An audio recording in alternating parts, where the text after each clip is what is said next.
Good evening, everybody. Excuse me. So, tonight I think I'm going to talk about myself a little.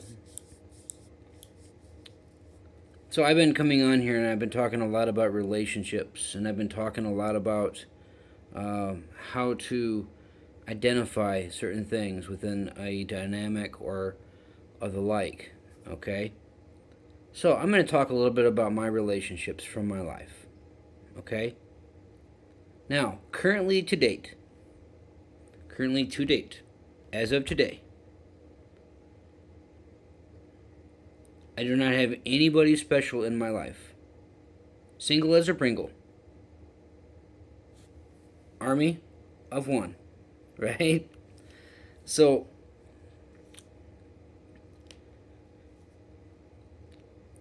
now, let's go back. Now, I'm the youngest of 5 kids. So, pretty much, I come from the era where big families were a thing, right? Back in the early 80s, late 70s, and going back, right? Everybody was in a big family. That was just how it was.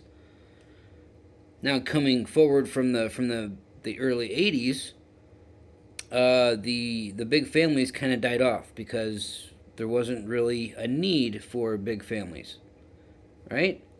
So in today's world, most of your families are probably one, two. You might see some families with 3 kids, but it's pretty rare.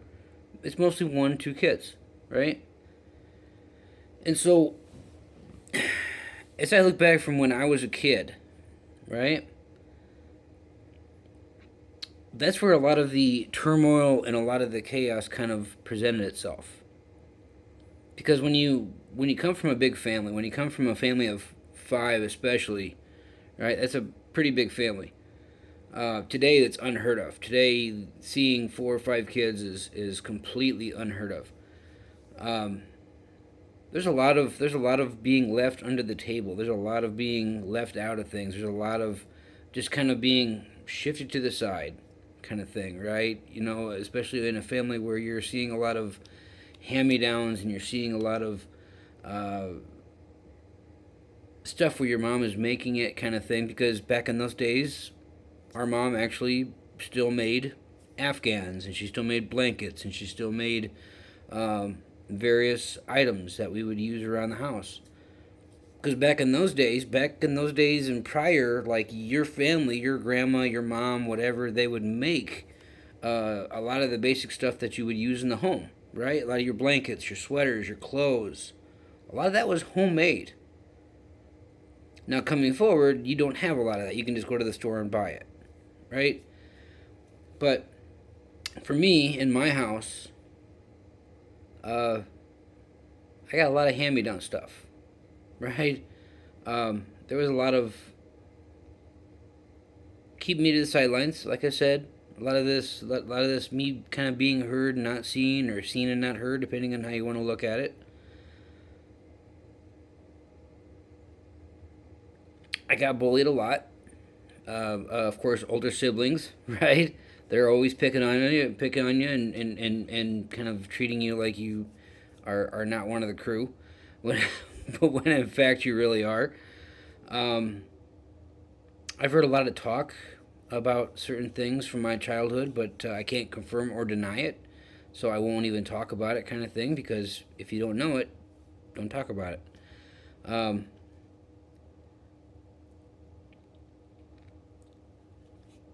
a sad truth was I got picked on. I got bullied a lot, pretty much throughout most of my years. I had a hard time learning. Um, Learning came really, really not so easy for me, but somehow I managed and I made it through. I don't know if it was by the grace of God or if it was just staying with it, allowing things to come as they come. Right? Things happen. Things are said. Things are done. It is what it is. You just got to keep pushing through it. I had some crushes, right? I even though at that age crushes are kind of not real seen upon, but I did. Um, Not that anything ever came of them, not that anything ever happened or anything, but it is what it is. Most people do all their dating um, in high school, and that's when they have their first crush and all that. Um, I had a lot that was going on in my younger years, and so um, a lot of abuse, a lot of neglect, a lot of um, not so happy moments, but at the same time, there were some happy moments in there. Um, but most of it came from my family, and then friends of the family, and then friends.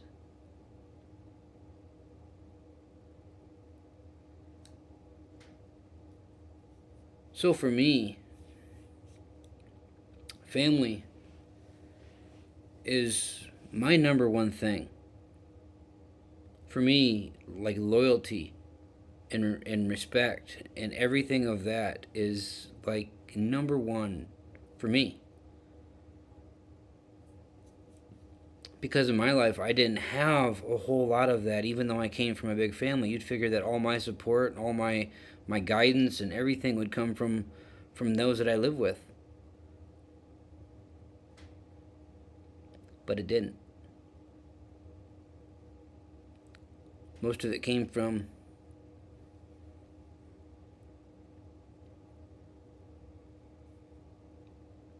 did a lot of praying, did a lot of praying, a lot of praying, a lot. Did a lot of self time, did a lot of reflection. There were nights where I would lay awake and I'd do nothing but read my Bible.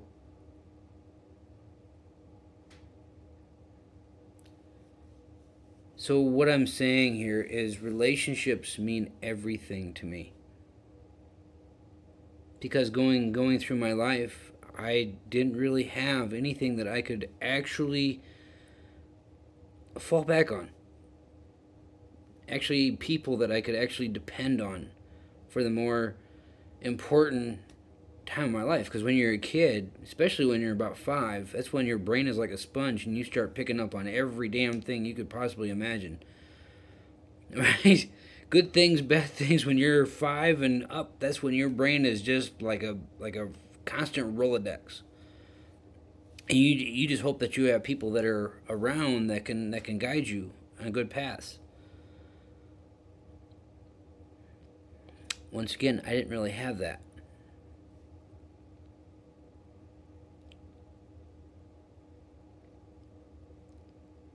And it sent my brain through a constant roller coaster of, man, okay, so if I don't have anybody that I can actually turn to, then how do I do this? And believe it or not,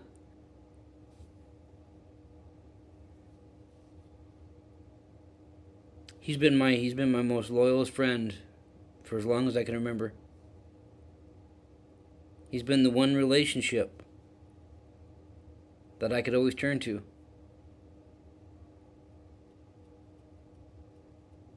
He's been the one person that no matter what, all I had to do was talk, and he would listen. No matter what it was, if I was yelling and screaming, or if I was just casually and calmly going to him with concerns and worries and whatever, he was there. We'll go to part 2.